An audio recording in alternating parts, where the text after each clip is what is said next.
Many artists really struggle with composition, and some artists just don't know where to begin with it. Well, in this video, I'm going to show you a simple composition that's really effective that you can incorporate into loads of landscape paintings. And I'm going to also give you some tips on painting landscapes in general. I'm going to demonstrate this composition along with this painting with this scene of the Shotover River in southern New Zealand. So right off the bat, to begin with, let's talk about the actual composition in this painting. So the river is the main feature of this painting, and it's forming an S composition because it's forming an S shape, curving around, bending and snaking off into the distance. It allows the viewer to be drawn into the composition and keeping the viewer's eye within the painting. And that's what I love about these compositions so much, is they're so easy to create. It works really well with rivers, roads, pathways, anything that could form a pattern in a S shape that's going to lead the eye into the scene. So we'll talk more about this as we work through the painting, but first of all, I've just blocked in the composition using burnt sienna with a bit of pale drying gel medium, as I'm using oil paints. The brand of paints I'm using is Blue Ridge Oils, and if you want to get some, I've put a link in the description box below. So now that the composition is marked down on the canvas, the first thing I do is paint the darks first, so the darkest values first, and the shadows. I also include cloud shadows in this even though they're lighter. But the reason for painting the darks first is we're going to be able to quickly create a whole tonal framework for the painting. It's going to make it much easier to paint the areas in light. So this is a good little trick you can do with painting landscapes. So let's talk about some rules quickly. So value is how light or dark your subject is, and we'll find the darkest darks and the lightest lights in the foreground. Then as landforms recede, the darks aren't as dark and the lights aren't as light. So by having this tonal framework to begin with, we can get the saturation of our colour correct, we can get the tonality of the areas in light a lot better, and then we can create those colours that allow for those receding landforms in the distance. So we can create a whole sense of atmospheric perspective and depth and distance in the painting. So let's just talk a bit about brushwork and the colours that I've used so far. So I'm using the biggest brushes that I can get away with. Here I'm using a number 8 bristle flat brush. And the reason for using bigger brushes is that I'm able to cover ground a lot more quickly. Plus it's going to create some really nice gestural painterly marks. So if you've been struggling with having too much detail in your paintings and you feel like your paintings just look stiff and they've got no life and vitality in them, start off by using big brushes and get those loose brush marks in. You can always then later on go for smaller brushes with detail. So the shadow colours I've mainly been using so far are combinations of ultramarine blue, burnt sienna, a little titanium white and a little alizarin crimson. So this is a really good go-to colour combination for rocks, shadows, tree shadows, distant mountain shadows and even cloud shadows. What I'm doing each time is just adding more titanium white in the mix and then readjusting with ultramarine blue. Generally I have my shadows on the cool blue side of things and with less burnt sienna so that they don't look too muddy. I'm able to use these colours for the rocks, so even when I start painting the areas of these rocks that are along the side of the river, I've actually used the same colours but with much more titanium white in the mix and more burnt sienna. So we're getting a kind of warm muddy grey here. For the tree shadows I've been using combinations of yellow ochre, ultramarine blue for those really dark shadows in the foreground, and then for the vegetation that's in the distance I've just started introducing a little bit of titanium white to make the value lighter. But this is another really good go-to tree canopy shadow mix, ideal for just painting leaves and vegetation in general, because you can still get a dark green with it but the colour isn't too saturated. So now to paint those areas in light on the side of the distant mountain. Now there's a lot of mountain vegetation growing on there, mainly a type of grass that grows in New Zealand, and it's a straw colour and quite low in chroma. So for this I used a mix of yellow ochre with a bit of ultramarine blue, some alizarin crimson and titanium white. And it's really important that the colour is low chroma or saturation, because if the colour is too intense, it's going to bring it forward in the painting and then we'll just lose that sense of distance. So this distant mountain is the main focal area of the painting, where the river is leading the eye towards it. So again, this is why I love this composition so much. It's so simple. It just provides rhythm and motion within the painting and gives the painting energy, life and vitality. Now, value is super important when you're painting, and it's something that I think about all the time, more so than the colours. So for example, sky and clouds are some of the lightest values in the landscape, and what I did here after I painted those cloud shadows was I painted the areas of the clouds that were in light using a mix of just titanium white with a little burnt sienna. And then for the sky itself, I used a mix of ultramarine blue with some cobalt teal and titanium white. So as I work through the painting, I'm just thinking of the elements in the scene, such as the trees, some of the rocks. I just think of them as masses. So just blocking in their main shapes. I'm not focusing on details like trying to paint every single leaf at this stage. In fact, when I paint trees, I don't focus on detail at all. I more focus on the shapes of their tree canopies.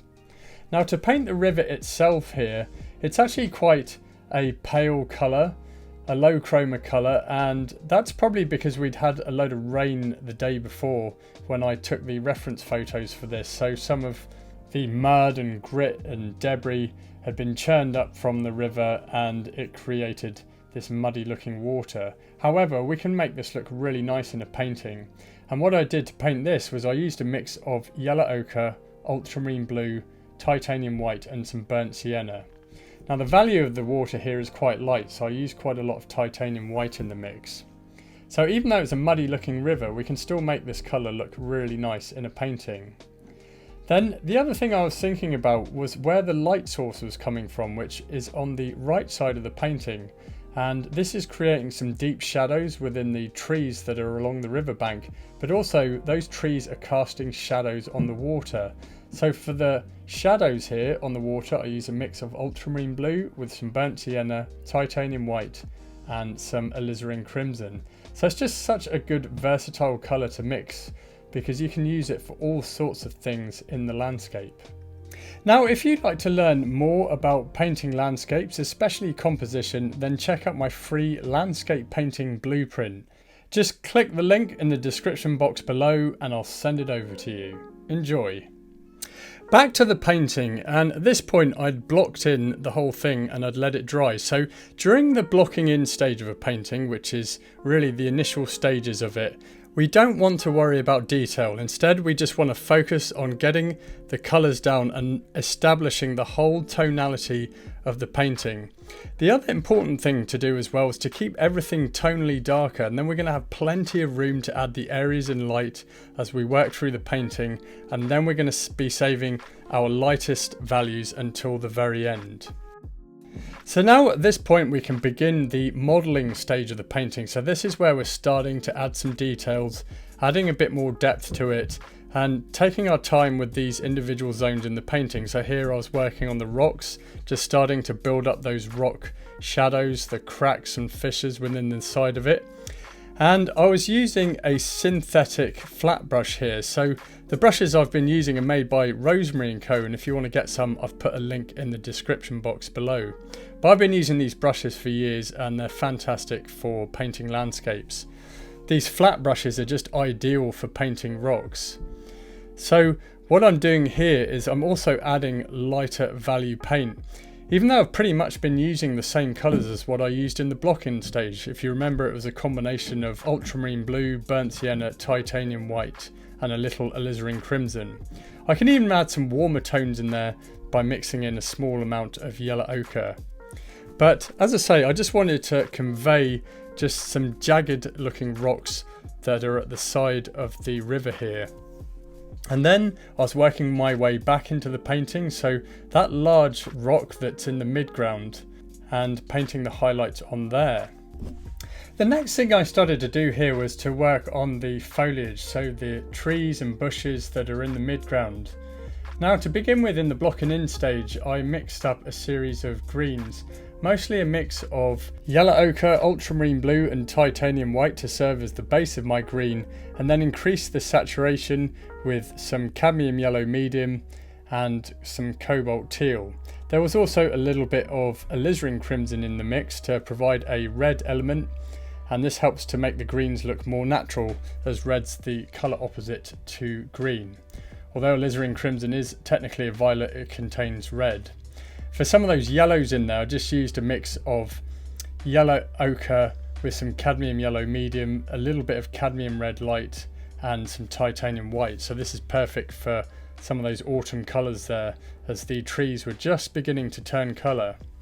Now, when I applied the paint for these bushes and the trees, during the blocking in stage, again, I made the value of it darker so that when it came to adding more detail to it, as I'm doing here for the modelling part, I was able to add lighter layers of paint, which is just going to build out the depth and convey the three-dimensional form of these trees and bushes.